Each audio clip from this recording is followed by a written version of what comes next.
Épisode 5. Tel père, tel fils. Tina et moi étions sous la tente, assises sur le sol qui avait été recouvert d'une bâche en plastique. Nous nous tenions dos à dos, nous soutenant l'une l'autre pour pouvoir somnoler. J'admirais d'un œil morne la plaine isolée où nous tournions depuis 12 jours, dont 11 et demi de pluie diluvienne. Nous étions épuisés par l'attente. « Bordel, ça capte pas !» beugla Tina, les yeux rivés à son portable. « Ça fait plus d'une semaine qu'on capte pas bien ici, » lui fis-je remarquer. Elle souffla. Sérieusement, ils pouvaient pas consulter la météo. Ils avaient annoncé que ça allait empirer. C'était évident qu'on ne pourrait rien filmer et qu'il était inutile de nous obliger à venir. On a pris tellement de retard, la situation doit être délicate avec le studio. Ouais, enfin, je veux bien, hein, mais on est là depuis 4 heures et on a bien compris qu'il se passerait rien. Pas la peine de nous faire perdre plus de temps.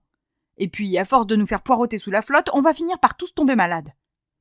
Elle donna un coup de menton vers un groupe de 6 figurants installés un peu plus loin. Ils étaient nombreux à avoir la morve au nez. C'est vrai. En parlant de ça, t'as vomi aujourd'hui ? Non, répondit-elle fièrement. Ça va faire 3 jours sans rien. Génial. Tu vas quand même voir le médecin ce soir ? Oui, j'ai gardé le rendez-vous. Même si ça s'est arrêté, vomir tous les jours pendant une semaine, ce n'est pas normal. Ça peut être grave. Tu as bien fait. J'espère que ce ne sera rien. Tina se mordit les lèvres, soucieuse. Moi aussi. Daphné ! Entendis-je appeler, hurler, un peu plus loin. Je souris en coin. Oui, Summer ? dis-je, sans même avoir besoin de lever le nez. Celle-ci traversa le groupe de figurants qui nous dévisageaient tous avec envie. Bah, pourquoi tu n'es pas venue t'abriter avec moi ? s'étonna Summer. T'aurais été au chaud et bien installée. Je me remis sur mes jambes. L'ambiance est pas super entre figurants. Si je m'affiche avec toi, je vais déchaîner la haine. Déjà qu'ils me tiennent tout le temps à l'écart. Elle fronça les sourcils. Il t'exclut ? Toi ? Disons que mon adorable coloc a été raconté à qui voulait l'entendre que j'étais une prétentieuse doublée d'une hypocrite, que je me prenais pour la star d'Aichi, méprisant tout le monde et critiquant dès que quelqu'un avait le dos tourné. Quoi ? Mais c'est n'importe quoi ! Quelle salope ! se scandalisa Summer. Ouais, enfin Daphné l'a un peu cherché, hein, fit observer Tina, le sourire aux lèvres. Elle n'avait qu'à pas utiliser mon shampoing, me défendis-je. Summer se plaqua une main sur la poitrine, visiblement horrifiée. Oh ! Elle a fait ça ! Je confirmai d'un petit coup de menton. Cette saleté s'est servie sans me demander. Je veux pas faire ma chieuse, mais le truc coûte cher et surtout, je dois le commander en ligne lorsque j'en ai plus. Donc ça me gêne beaucoup quand quelqu'un tape dedans sans me prévenir. Attends Daphné, tu n'as pas à te justifier. Moi, elle se sert de mon shampoing, c'est simple, on retrouve les bouts de son cadavre éparpillés aux 4 coins de la campagne irlandaise, dit Summer, le plus sérieusement du monde. Visiblement, Summer ne plaisantait pas avec les cosmétiques. Cette réaction nous fit rire, Tina et moi. Bref, du coup, je me suis brossé les dents avec son dentifrice, expliquai-je. Pour se venger, elle a utilisé ma lessive, alors j'ai mangé la pizza surgelée qu'elle avait achetée, normal. Elle a donc fini mon paquet de bonbons, et j'ai sorti le linge qu'elle avait oublié dans la machine pour laver le mien en le laissant par terre en tas humide. C'est à partir de ce jour-là qu'elle a commencé à fabuler auprès des autres. Certains la croient et me mettent à l'écart. Déjà que je suis pas très bien intégrée à cause de mes jours off que je passe avec les chevaux au lieu d'aller m'amuser avec eux. J'avais consacré mes 2 premiers jours de congé à Elliot, le dresseur de chevaux, et ses bêtes. J'étais désormais capable de m'approcher à 1 mètre, mais il insistait pour que je monte dessus. Et ça, c'était parfaitement inconcevable. « Oh, ma pauvre Daphné !» se désola Summer. « Viens avec moi quand c'est comme ça !»« Ne t'inquiète pas, ce n'est pas très grave. Et puis, j'ai Tina. Elle aussi se prend pas mal la tête avec Sarah. On est 2 dans la galère. » Tina leva la main. Je vins faire claquer ma paume contre la sienne. « Bon, si tu n'es pas toute seule, tout va bien !» se réjouit Summer. « Dis-moi, Daphné, tu te souviens du petit service que je t'avais demandé ?» Je fronçai les sourcils. « Quel service ?»« Dave et Declan. »« Ah, les jumeaux ! Bah, écoute, ça fait un moment qu'on s'est pas vus. On plaisante parfois pendant les pauses. Tina sera sans doute d'une plus grande aide que moi. »« Hein ?» s'étrangla cette dernière. « Mais pourquoi moi ?» ?»« Parce qu'il vient souvent discuter avec toi. » En effet, Declan semblait nourrir un faible pour Tina, et il tentait régulièrement d'engager la conversation avec elle. Tenté, car de son côté, Tina paraissait totalement imperméable au charme du jeune homme. Ou des hommes, plus généralement. « Oui, parce qu'il est fan de l'équipe du Munster, comme moi, c'est tout !» protesta ma colocataire. « Ah, mais c'est parfait, ça !» s'exclama Summer en l'attrapant par le bras. « On va les voir et tu leur expliques que j'aimerais me mettre au football. » Tina jeta un regard envié à Summer. L'équipe du Munster, c'est du rugby. Oui, enfin, de machin avec un ballon. D'accord ? Summer essaya d'avancer, mais Tina resta plantée sur place. Non, mais Summer, je peux pas faire ça. Paniqua-t-elle. Mais si, allez ! Tina semblait très gênée à l'idée d'aller introduire Summer auprès de Declan. Ou de donner de faux espoirs à celui-ci. Je réalisais alors que si Summer allait lui parler avec Tina, Declan n'aurait Dieu que pour ma colocataire. Summer n'obtiendrait donc pas ce qu'elle cherchait et Tina se retrouverait dans une situation très pénible. « Je vais t'aider, Summer !» intervins-je pour soulager Tina que j'avais un peu jetée sous le bus. « Merci, Daphné, t'es un amour !» Summer libéra Tina qui m'adressa un regard débordant de reconnaissance. Je me dirigeais sans attendre vers les jumeaux qui patientaient de l'autre côté de la tente en compagnie d'un groupe de garçons bruyants. « Dave, Declan !» les interpellai-je en arrivant devant eux. « J'aimerais vous présenter quelqu'un. » Dave se redressa immédiatement, le torse en avant pour mettre en valeur son imposante carrure de rugbyman. « Voyez-vous ça, Summer Olsen !» Il la reluqua de la tête aux pieds en s'attardant sur certains endroits stratégiques. J'aurais détesté qu'on m'examine de cette façon, mais Summer ne sembla pas vexée. Bien au contraire, elle affichait un sourire radieux. « Enchantée, Declan !»« Ah non, moi c'est Dave !» Declan, qui se tenait juste derrière son frère, pouffa avec dédain. « Ah oui ?» fit Summer, pas gênée pour dessous. « Pardon, j'ai encore un peu de mal à vous différencier. C'est parce qu'on ne se connaît pas assez. » Elle termina sa phrase par un clin d'œil en direction de Declan. Eh ben, c'était frontal. C'est vrai, concéda Dave. Il va falloir corriger cette terrible injustice. Summer gloussa. La situation devenait trop bizarre pour moi, là. Je vais vous laisser discuter, annonçai-je à Summer. Oui, tu peux y aller, répondit cette dernière sans même me jeter un regard, trop occupée à flirter avec Dave. Je revins vers Tina en pas chassé, incapable de décoller mes yeux du trio qui semblait parfaitement en phase. Comment ? C'est quoi le truc ? Interrogea Tina à voix basse. Elle aimerait sortir avec eux. Avec lequel ? Les deux. Le visage de Tina se décomposa. Oui, soupirai-je, c'est un concept. C'est dégueulasse surtout. Ils sont frères. Je haussai les épaules. Remplace Summer par un homme et mets des jumelles à la place des jumeaux et tout le monde parle de fantasmes. Ça risque d'être bizarre, non ? Je sais pas, si j'avais une sœur, je pense pas que je serais capable de coucher avec un mec en même temps qu'elle.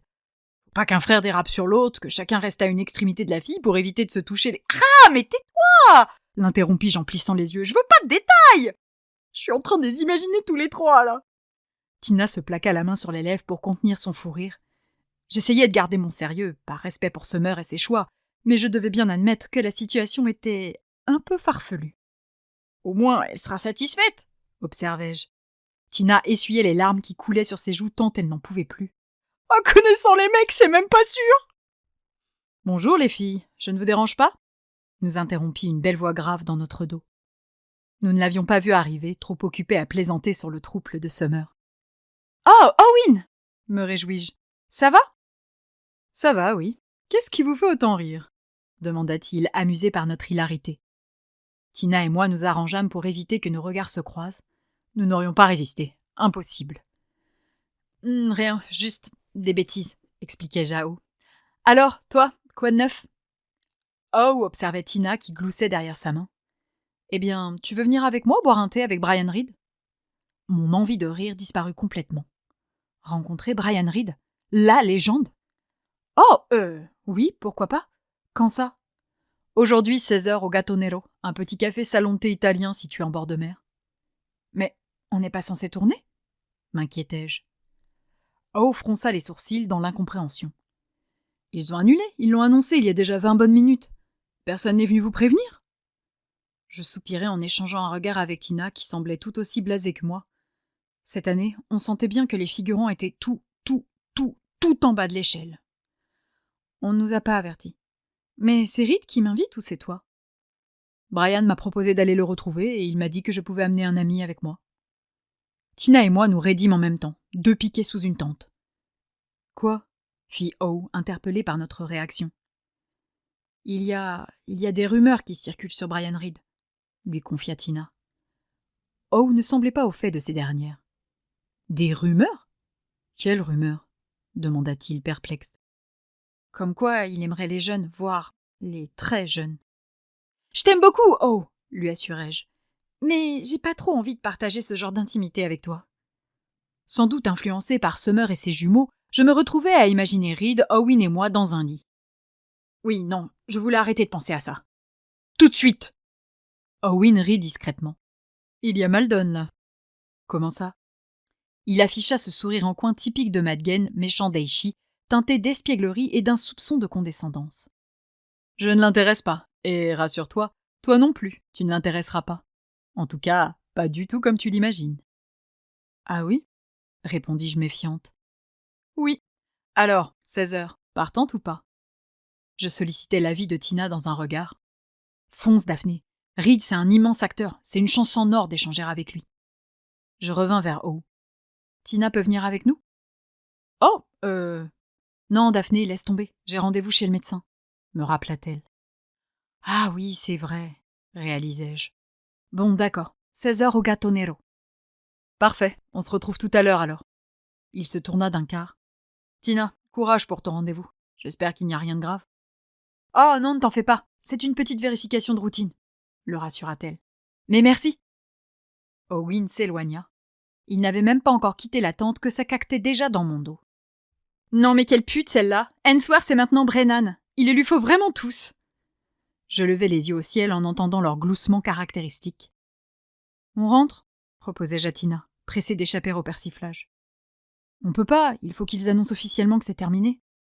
Ah oui, c'est vrai, soupirai-je. Nous attendîmes donc encore 20 longues minutes avant que l'assistant d'un assistant vienne nous informer qu'il ne se passerait plus rien aujourd'hui et que nous pouvions disposer. Il était un peu plus de 14 heures lorsque Tina et moi arrivâmes à la maison. Sarah ne nous avait heureusement pas suivis. Sa troupe de grognasses et elle avaient profité de cet après-midi libre pour filer s'amuser à Dublin. Tina et moi partageâmes une petite collation à base de pain de mie et de pâte à tartiner à la noisette en nous moquant impitoyablement des achats de Sarah qui traînaient sur le plan de travail de la cuisine. Nous gloussions comme deux gamines, et dans l'euphorie, et pour me venger des ragots que cette teigne colportait à mon sujet, j'attrapai son paquet de biscuits bio au raisin sans sucre, sans gluten, sans lactose que je déposai en évidence sur un des placards du haut. Bien en hauteur, même moi je devais me hisser sur la pointe des pieds pour l'atteindre. Une façon subtile de lui rappeler qu'elle n'était pas à la hauteur. Tina, épuisée, décida d'aller faire une petite sieste avant son rendez-vous à 17 heures. Je profitai du temps qu'il me restait pour me doucher. J'étais maquillée et je n'avais pas envie de rencontrer Brian grimé en Adélice. Je quittai la maison vers 15h40, mon parapluie noir à la main, direction le front de mer. Dans la plus pure tradition familiale, j'arrivai devant le Gatonero à 16h10, soit avec 10 minutes de retard sur l'heure convenue. Owen, un peu inquiet, m'avait envoyé un message et je lui avais demandé de présenter mes excuses à Brian Reed. J'espérais que ce dernier ne se montrerait pas trop à cheval sur les horaires. Je secouai mon parapluie trempé avant d'entrer. Ce salon de thé avait été aménagé dans un bâtiment tout en longueur et, je le compris assez vite à la vue des étagères qui débordaient de produits d'importation, faisait également office d'épicerie italienne. Une clochette carillonna pour annoncer mon arrivée. Owen et Reed m'attendaient assis à une table située tout au fond de l'établissement. Je les saluai d'un discret signe de la main, un peu gêné par mon retard. O me gratifia d'un sourire rassurant, tandis que Reed se fendait d'un élégant mouvement de tête s'apparentant à une micro-révérence. Je passai au comptoir commander un moka. Une agréable odeur flottait dans la minuscule salle, celle du café fraîchement moulu mêlé aux effluves de pâtisserie tout juste sortis du four. Je réglai mon moka avant de rejoindre Owen et Reed, mon gobelet dans une main, mon parapluie dans l'autre. « Bonjour, je suis désolée pour le retard. Il pleut vraiment fort, » me justifiai-je poliment en arrivant devant la table. Owen tira la chaise qui se trouvait devant moi afin que je puisse m'asseoir. « Bonjour, Daphné. C'est bien cela ?» demanda Reed d'une voix douce et calme. « Oui, c'est ça, » bredouillai-je, bêtement intimidée. Brian Reed n'avait pas le charisme écrasant de certains acteurs ou actrices, cette aura qui vous faisait vous sentir tout petit lorsque vous vous teniez dans la même pièce qu'eux.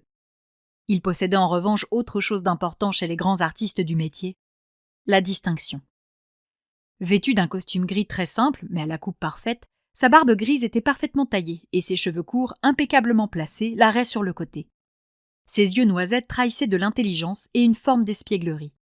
Sa façon de se tenir, les jambes négligemment croisées, lui donnait une allure décontractée qui contrastait avec son habillement. Je ne pus m'empêcher de remarquer qu'il portait des chaussettes aux couleurs du drapeau anglais, une excentricité qui laissait deviner une forte personnalité. « Eh bien, chère Daphné, je suis ravie de pouvoir savourer un thé en votre compagnie aujourd'hui, » déclara-t-il en levant sa tasse pour en boire une gorgée. « Oh non, le plaisir est pour moi, monsieur Reed. » Je m'assis sur la chaise qu'Owen m'avait gentiment présentée et déposai mon moka sur la table. Brian rit discrètement. « Monsieur Reed, tes amis ne s'embarrassent habituellement pas de telles fioritures, » fit-il remarquer à Owen avant de revenir vers moi. « Appelle-moi Brian, je t'en prie. Owen ne tarit pas d'éloges sur toi. » Je jetai un regard amusé à O qui répondit par un sourire, assumant sans complexe. « J'en aurais autant à dire à propos d'Owen, » assurai-je à Brian. Bien que nous ne tournions quasiment jamais ensemble, j'avais pu voir sa performance sur grand écran, et il était indéniablement un des acteurs les plus talentueux de la saga. Ce n'était pas pour rien que K.L. Sheehan, autrice des livres, le considérait comme l'un des meilleurs castings du film. « Voilà un bien charmant accent !» s'amusa Brian. « Owen m'a fait savoir que vous étiez française, c'est cela ?»« Oui, absolument. Je viens de Bretagne. » La précision de ma Bretagne me permettait souvent d'attirer la sympathie des Britanniques qui ne portaient pas la France dans leur cœur. « Je vois. J'ai su converser en français. Hélas, c'était dans une autre vie. Je vais donc m'abstenir de me lancer aujourd'hui, et j'espère que vous me pardonnerez. Je m'en voudrais de faire offense à votre langue maternelle. » Il me fallut une seconde pour le comprendre, son vocabulaire étant un peu compliqué. « Oh, je suis persuadée que vous vous débrouillez très bien. »« Non, mes aptitudes en langue étrangère n'égalent pas la moitié des vôtres. Très impressionnant d'ailleurs. Bravo, » me félicita-t-il. Je souris, enchanté par ses louanges. Pendant la promotion du film, j'avais subi quelques moqueries sur mon accent, et aux États-Unis, certains intervieweurs avaient joué avec moi en utilisant des mots d'argot que je pouvais difficilement connaître. Les compliments de Brian Reed effaçaient toutes les petites entailles que les critiques avaient laissées à mon ego. « Merci, j'ai beaucoup travaillé et travaille toujours pour améliorer mon niveau d'anglais. »« Oui, Owen m'a confié que vous étiez très appliqué dans votre carrière. » Je souris en attrapant mon moka. « Très appliqué, peut-être pas, mais disons que je fais en sorte de n'avoir aucun regret. » Brian hocha la tête avec un air satisfait. « Aucun regret. Voilà une bien belle philosophie. J'aurais aimé faire preuve d'autant de maturité lorsque j'avais votre âge. » Je pris une gorgée de mon moka qui s'avérait un peu amer. « À quel âge avez-vous commencé la comédie ?» demandai-je. Brian Reed, c'était des personnages mythiques. L'impitoyable nazi dans ce film grandiose sur la Shoah, le truand vétéran pour ce réalisateur réputé pour sa violence et son sens du gore, ce professeur de mathématiques bienveillant dans cette reconstitution historique. Mais il s'agissait de rôles récents. Je ne me souvenais pas de lui dans ces vertes années. « Oh, j'ai commencé très jeune, » m'expliqua-t-il. « Ma mère était maquilleuse pour la télévision, et il arrivait souvent qu'on me propose de participer. « Brian, il nous manque un gamin dans la scène de l'école. Tu veux le faire ?» Alors j'y allais. Je ne comprenais pas trop ce que je faisais, mais je trouvais ça très amusant. « Vous avez commencé à la télévision ?» m'étonnai-je. J'ai fait quelques apparitions enfant, oui, mais ça s'est arrêté assez vite. Ma mère était payée une misère, et mon père ne m'ayant jamais fait l'honneur de me reconnaître, la vie n'était pas très facile pour nous. Dès que j'ai pu, j'ai abandonné l'école pour travailler sur des chantiers, dans des restaurants, ou que sais-je encore. Je prenais tout ce que l'on me proposait. Et puis un jour, en allant la chercher au studio, un monsieur est venu me demander si je voulais jouer. J'avais 22 ans à l'époque, et une furieuse envie de changer de vie. La paie était honnête, alors j'ai accepté. « Waouh, super histoire !» fis-je fasciné. Ma réaction sembla beaucoup l'amuser. « Oh, mais elle ne s'arrête pas là. J'ai eu un mal fou à sortir de mes petits rôles de télévision. Les producteurs me trouvaient trop laid pour être sur grand écran. » J'écarquillai les yeux, surprise par la violence des reproches. Parfois, j'oubliais à quel point cet univers pouvait se montrer impitoyable. Ma réaction fit rire Owen. « D'après eux, j'avais un menton trop long et le regard inexpressif, » me précisa Reed, qui ne semblait pas, ou plus, accorder beaucoup d'importance à ces critiques. On me répétait que jamais je n'y arriverais, que je n'étais pas fait pour de grands rôles, que ma carrière serait toute petite et qu'il était préférable de faire autre chose. Mais moi, j'avais pris goût à jouer la comédie. C'était tout ce que je voulais faire. Je buvais ses paroles à ce moment-là. Je comprenais parfaitement son sentiment. J'ai donc connu une longue période durant laquelle j'ai accepté des projets dont je ne me vante pas aujourd'hui. Mais il fallait bien se nourrir et aider ma mère dont la santé se dégradait. Et puis, quand j'ai eu 40 ans, là, les producteurs se sont enfin mis à me regarder différemment. Là, les choses sérieuses ont commencé. Je suis devenu le méchant. J'adore ça, jouer le méchant. Il n'y a rien de meilleur. Je suis parfaitement d'accord, approuva Owen avec malice. Brian sourit. Par la suite, j'ai obtenu quelques autres rôles de moindre importance, mais toujours des seconds rôles ou des antagonistes.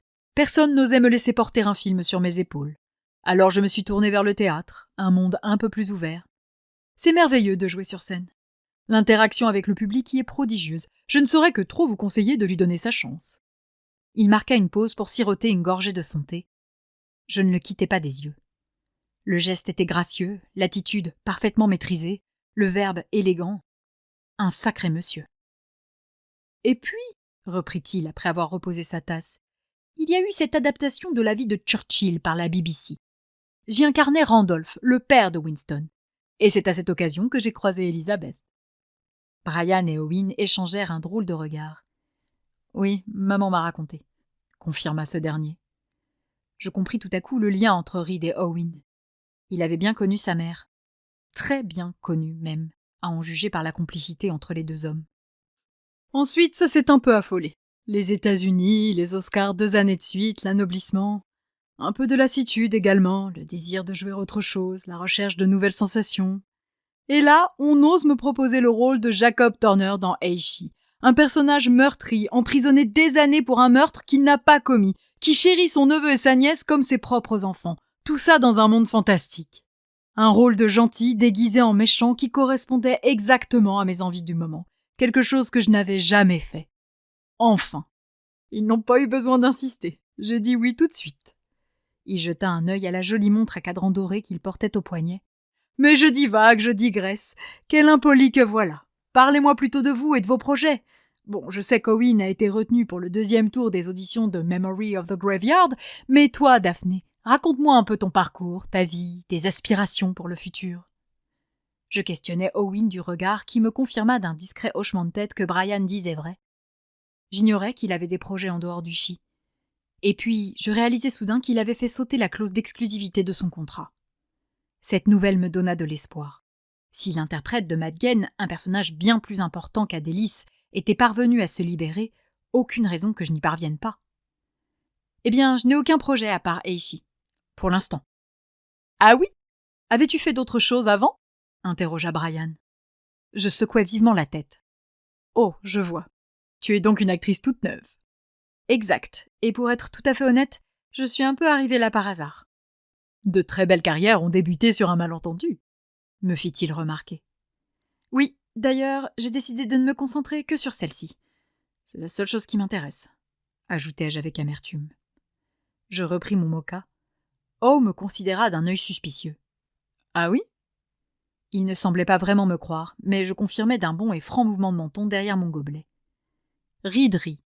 Ah, mais, jeunes gens, ne brûlez pas les étapes, voyons. Vous avez la vie devant vous. Vous aurez bien l'occasion de noyer vos chagrins dans votre travail. Je n'ai envie de faire que ça, me défendis-je. Idem, enchaîna Owen. Je me tournai vivement vers ce dernier, prêt à l'agresser à grands coups de Héliam, mais il s'appliqua à m'ignorer.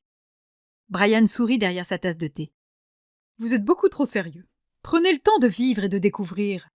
À votre âge, je peux vous dire que je ne réfléchissais pas et sortais beaucoup.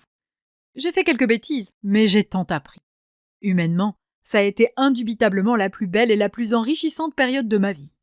N'oubliez pas que pour savoir jouer, il faut expérimenter le plus possible. O et moi nous concentrâmes sur nos boissons respectives, un peu honteux d'être deux gamins aux yeux de Reed. Celui-ci prit le temps de savourer une nouvelle gorgée de thé avant de reposer cérémonieusement sa tasse sur sa soucoupe. Une carrière, c'est merveilleux, poursuivit-il avec un sourire bienveillant. Une carrière réussie, c'est encore mieux. Mais n'oubliez jamais que les caméras s'éteignent. Ne perdez pas de vue que vous ne pouvez pas vivre au milieu d'un décor, que les cinémas sont fermés après minuit, et que les studios se vident quand tout est en boîte. Gardez à l'esprit qu'à un moment ou un autre, vous devrez regagner votre chez-vous. Alors arrangez-vous pour qu'il y ait toujours de la lumière derrière la fenêtre de votre chambre lorsque vous rentrez seul tard le soir. À mesure qu'il parlait, le sourire de Reed avait disparu, et le ton était devenu plus grave. Ce n'était plus un conseil. Je me concentrais sur mon moka. J'avais décidé de ne me consacrer qu'à moi et mon travail, mais difficile de ne pas prendre en compte ces avertissements venant d'un acteur brillantissime qui avait vécu 3 fois plus que moi. Et en même temps, le dernier que j'avais aimé m'avait fait si mal. Restez lucide. Entourez-vous de gens qui sourient lorsque vous entrez dans la pièce où ils se trouvent, et n'oubliez jamais, jamais que la lumière n'existe pas sans ombre, nous acheva-t-il. Je déglutis péniblement. Cette leçon de vie qu'Owen et moi étions en train de prendre, une véritable fessée. Il y eut un silence pesant. Reed attrapa sa tasse, mais au moment de porter celle-ci à ses lèvres, il remarqua qu'elle était vide. « Oh, mince, déjà fini. Je vais m'en recommander un autre. Je vous offre quelque chose ?» proposa-t-il sur un ton jovial. Lorsque Brian revint avec son thé, l'ambiance s'était radoucie, et nous pûmes l'écouter sereinement nous parler de sa vie trépidante dans le milieu du théâtre et du cinéma.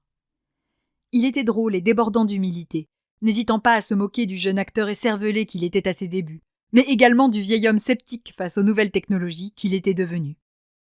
Je ne vis pas le temps passer, et quand il nous annonça au bout d'1h40 qu'il devait rentrer chez lui car il était attendu, j'étais déçu. Brian nous abandonna donc, son parapluie bleu marine à la main. Quelle classe, quelle distinction. Et quelle leçon! J'avais le sentiment d'en avoir bien plus appris aujourd'hui en 2 heures à l'écouter se livrer sur sa vie qu'en 2 mois de tournage l'année passée. Et lorsque je quittai le café en compagnie d'Owen, j'étais décidé à approfondir mes connaissances théoriques. Dès mon retour en Bretagne, je prendrais des cours. N'importe quoi, tout pour progresser, m'améliorer et enrichir mes compétences pour devenir un jour une version féminine de Brian Reed. Le logement d'Ow n'étant pas situé très loin du mien, je lui proposai de partager mon parapluie le temps du trajet, ce qu'il accepta bien volontiers. Nous cheminions sur le trottoir, un peu ailleurs, bouleversés par cette rencontre. Quel après-midi! Je crois que je m'en souviendrai toute ma vie. Ow sourit. Tu vois, je t'avais bien dit que les rumeurs étaient stupides. C'est un merveilleux acteur et un modèle pour moi. Je me mordis la lèvre, concentré sur les dates. Brian Reed et Elizabeth avaient, de toute évidence, eu une aventure une 20aine d'années plus tôt, et Ow avait un peu plus de 20 ans. Tu vas peut-être trouver ça un peu direct ou déplacé, commençai-je. Mais est-ce que Brian Reed et toi, vous ne seriez pas liés? Owen éclata de rire. Tu veux dire, est-ce que Brian Reed est mon père? Non. Ce n'est pas passé loin, mais malheureusement non. Mon géniteur est un crétin d'accessoiriste américain qui vit à New York avec sa nouvelle femme et leurs 2 filles. Ah. Nous ne sommes pas en très bons termes, lui et moi. Je l'ai déçu. Tu imagines pourquoi. Je pinçai les lèvres en comprenant que son père n'acceptait pas son homosexualité. Je l'ai déçu. La conclusion d'une effroyable conversation, sans aucun doute. Ce devait être si difficile d'être rejeté par ceux censés vous aimer inconditionnellement. Du coup, reprit Ow, ta question ne me gêne pas. Au contraire, elle me flatte. Et j'aurais adoré être le fils de Brian. J'imagine. Il a des enfants? Owen secoua la tête, le sourire aux lèvres. Tu n'as toujours pas compris Brian Reed, hein? Peut-être, répondis-je perplexe. Brian Reed n'a pas d'enfant, et n'en aura probablement jamais. S'il nous a invités aujourd'hui, c'est parce qu'il aime passer du temps avec de jeunes acteurs auxquels il peut transmettre sa passion. Je n'ai pas voulu le dire devant Tina, mais j'ai insisté pour que tu viennes car tu as la motivation, l'ambition et, surtout, le talent. Je savais que tu serais réceptive à ces discours. Je m'accrochai à mon parapluie, touché comme rarement. « Wow, oh, c'est... Merci, bredouillai-je. C'est la vérité. Alors voilà, si Brian aime tant échanger avec de jeunes acteurs, c'est parce qu'il a besoin de transmettre son expérience. J'ignore pourquoi il n'a jamais eu d'enfant, mais je sais qu'il en souffre beaucoup. Ma mère et lui en ont déjà parlé. J'imagine que s'investir auprès de la nouvelle génération est un moyen pour lui de compenser, de ne pas mourir sans laisser sa trace. » J'écoutais attentivement Ow. Brian était un père sans enfant. Sa façon de s'intéresser à nous, aux jeunes ou aux enfants en général, n'avait rien de pervers. Il était juste à la recherche d'un ersatz de filiation, le temps d'un dîner, d'un café ou d'une scène. Je trouvais ça émouvant, bien qu'un peu triste. « Waouh !» lâchai-je. « Je crois que je vais passer un petit coup de fil à mon papa en rentrant. » Ow rit nerveusement. « Oui, alors tu vois, moi, je vais me contenter d'aller embrasser ma mère. Hein. » Nous marchions collés l'un à l'autre, abrités sous mon parapluie. Il faisait un temps épouvantable. « Tu ne regardes plus ton portable en permanence, constatai-je. Il soupira. Non, en effet. Qu'est-ce qui s'est passé? Après son allusion au café un peu plus tôt, j'avais bien compris qu'il y avait eu un changement dans sa vie personnelle. Il prit une profonde inspiration. Quand je suis rentré de la tournée promotionnelle, j'ai retrouvé Liam et je lui ai proposé de faire une pause.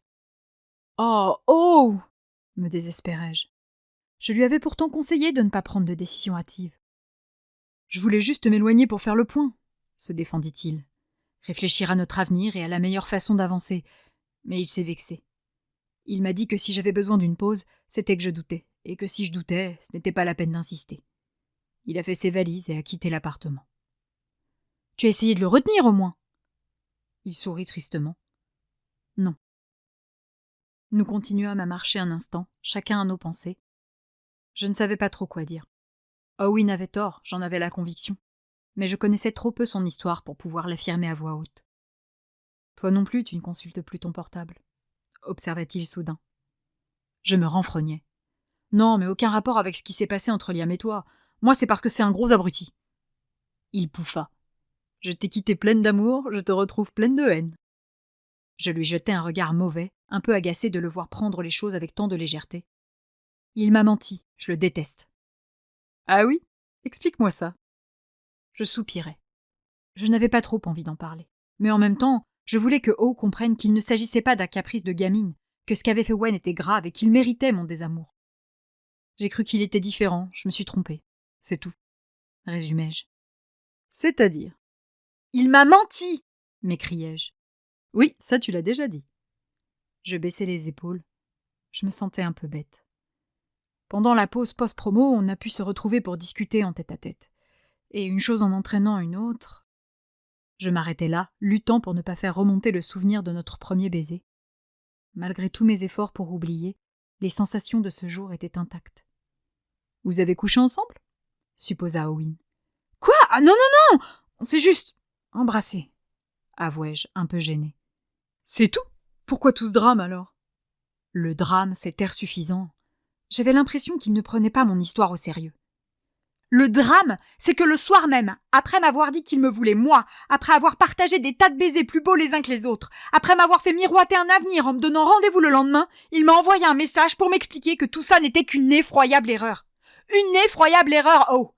Je sais pas si tu t'en rends compte, mais en français, ça sonne juste ignoble. Il a changé d'avis? S'étonna-t-il. De toute évidence, oui. Et pour couronner le tout, j'ai appris par sa sœur qu'il partait vivre une année à Shanghai. On a discuté 1 an ensemble, des heures et des heures passées à parler de sa voisine, de son stage, de mon tournage. 1 an à échanger, à partager. Et c'est sa sœur qui me l'annonce une semaine avant son départ. Non, c'est... Quel connard! Il ne vaut pas mieux qu'Erwan. Oh ignorait qui était Erwan et ne comprendrait donc pas la comparaison. Mais j'étais énervée, je ne réfléchissais plus. Nous marchâmes encore un peu en silence, O me laissant le temps de retrouver mon calme. « Il est parti à Shanghai pour... » reprit-il enfin. « Étudier la langue, » soupirai-je. « Mais c'est sa spécialité ?»« Pas du tout. Il vient de terminer son doctorat en droit, il veut devenir avocat. Mais sa famille est originaire de Chine et ses racines comptent énormément pour lui. »« Oh, je vois. » Il y eut un nouveau silence, troublé par le bruit des gouttes de pluie rebondissant sur la toile plastique de mon parapluie. « Et ça fait 1 an qu'il a pris sa décision. » Je fronçai les sourcils. Il allait où, là? Non, il a planifié ça en janvier, donc il y a 10 mois à peu près. 10 mois. Et il ose me dire qu'il n'a pas pu m'en parler. Tss. Pourquoi tu me demandes ça? Pour rien. Et tu as essayé de le retenir? Demanda-t-il avec un sourire taquin. Je soufflai bruyamment afin qu'il comprenne que j'appréciais moyennement la désinvolture avec laquelle il prenait mon histoire. Non. Il t'a quand même fourni une explication sur son rétropédalage? Il m'a fait une tirade par écrit le lendemain. Notre différence d'âge, nos aspirations, sa sœur, que des conneries. Mais on est d'accord que vous discutiez beaucoup tous les deux. Oui, 2 à 3 heures par jour minimum, répondis-je, perturbé par ces questions. Il hocha la tête. Tu ne trouves pas étrange qu'il ne t'ait jamais parlé de son voyage, qu'il ne se soit jamais trahi? Je veux dire, partir aussi loin pour une année d'études, ce n'est pas la décision qu'on prend en 1 heure. Ça se prépare, non? Il serait parvenu à te le cacher 10 longs mois? Il insinuait quoi, là? Que j'avais été aveugle ou stupide? Que Wen avait forcément laissé des indices? C'était mal connaître le frère de ma meilleure amie. Il est plutôt du genre discret, voire secret. C'est pas la première fois qu'il me tient en dehors de ses projets. La demande en mariage préparée avec Guillaume, l'anniversaire, Wen vivait sa vie sans moi. Owen prit un nouvel instant pour réfléchir. J'apercevais le toit de la maison que j'occupais avec Tina et Sarah. Tu vas dire que je suis un irrécupérable romantique et que ma corde sensible vibre un peu trop à cause de ma séparation avec Liam, mais peut-être que s'il t'a caché son départ, c'était parce que c'était de toi qu'il cherchait à s'éloigner. Je pilais et le fixais 4 secondes. Il était sérieux, là? Quoi? Peut-être qu'il avait besoin d'être loin de toi. Peut-être qu'il voulait te fuir et qu'il est là-bas pour t'oublier. Mais... Wow, tu réfléchis trop. Non, il a juste pas envie d'être avec moi. Il ne veut pas que je fasse partie de sa vie et il n'a pas eu le courage de me l'avouer. C'est un sale con, c'est tout. Je ne sais pas, je ne le connais pas. Mais je serais toi, j'irais mettre les choses à plat avec lui. Il y a peut-être des raisons graves qui le poussent à se tenir loin de toi. Hors de question de le recontacter. Et si je peux me permettre un conseil, oh, rappelle Liam tout de suite. Hein. T'as besoin d'amour. Il rit discrètement. Ah, possible que je vois du romantisme là où il n'y en a pas. Bon, je n'ai pas envie de rentrer chez moi. Tu serais partante pour aller noyer nos 2 cœurs meurtris dans la Guinness dans un bon vieux pub de Dublin? Ah oui alors, répondis-je avec entrain. Allez, je commande une voiture, dit-il en dégainant son portable. Ce soir, c'est moi qui régale. Owen et moi passâmes une agréable soirée au Branningans devant une bonne potée irlandaise arrosée d'une Guinness. Nous parlâmes de beaucoup de choses, sauf de nos amours déçus. Summer et son trouble, O semblait plus ouvert que moi à l'idée de partager son lit à 3. Ma coloc et ses petites mesquineries, mes problèmes avec les chevaux et les solutions que j'avais trouvées pour y remédier, son rôle et ses subtilités dans ce 3e opus. Nous ne vîmes pas le temps passer, et il était tout juste minuit lorsque je fis claquer la porte du véhicule qui venait de me déposer devant chez moi. J'attrapai machinalement mon portable, mon parapluie à la main. J'avais reçu un message. De Yue. Il y a des photos d'Owen et toi dans un pub qui circulent en ligne. Tout le monde croit que vous sortez ensemble. C'est chaud chez les fans de Madigan. Je soupirai, las des rumeurs et de la haine. Yue était probablement déjà couché, mais je pris tout de même la peine de me fendre d'une réponse. De Daphné. Nous sommes juste allés dîner à Dublin, rien de plus. J'entrai dans la maison. J'avais à peine refermé la porte que mon portable se manifestait déjà. De Yue. Ouais, enfin, ça, plus l'avant-première où tu es arrivé avec lui, ça fait beaucoup. C'est normal que ça s'emballe. Je levai les yeux au ciel en comprenant ce que Yue voulait vraiment savoir. De Daphné. Il n'y a rien entre Owen et moi. C'est un ami, c'est tout. Pour le reste, ils peuvent continuer de parler, je m'en fous. De Yue. Ok, je te crois. De Yue. Je vais pouvoir aller dormir du coup. Je secouai la tête en me dirigeant vers la cuisine. De Daphné. T'es quiche, toi, des fois, hein? Salut, lança Tina qui attendait dans la pièce éteinte. Tina? M'étonnai-je. Mais qu'est-ce que tu fais dans le noir? J'actionnai l'interrupteur. Elle haussa les épaules en se concentrant sur sa bouteille de jus de fruits. Rien, je réfléchissais. Ça a été ta soirée? Ouais, c'était super. Brian est génial et on a bien ri avec O. Et toi, ton rendez-vous chez le médecin, ça s'est bien passé? Elle soupira. Oui, ce n'est rien de grave. Je dois juste faire une analyse de sang demain matin pour confirmer que tout va bien. Une analyse de sang? C'est bon signe, ça? M'inquiétai-je. J'ouvris la porte du réfrigérateur pour me saisir d'une bouteille d'eau. Apparemment, c'est une formalité dans ce genre de cas. Mais t'en fais pas, le médecin s'est montré rassurant. Mais c'est quoi? Parce que 2 semaines de vomi non-stop, j'imagine bien que c'est pas simplement une gastro. Elle prit une profonde inspiration, les yeux rivés au carrelage de la cuisine. Il s'agirait d'un problème hormonal. Rien de bien méchant. Oh bah ouf alors, dis-je en l'attrapant par l'épaule. Je suis rassurée. Elle sourit. Allez, raconte-moi ta soirée plutôt. Vous avez été Elle s'interrompit en entendant le bruit des clés de Sarah dans la porte d'entrée. Replie, soldat, ordonnai-je tout bas. Oui, chef. Tina récupéra un paquet de biscuits et nous galopâmes pour nous réfugier dans ma chambre.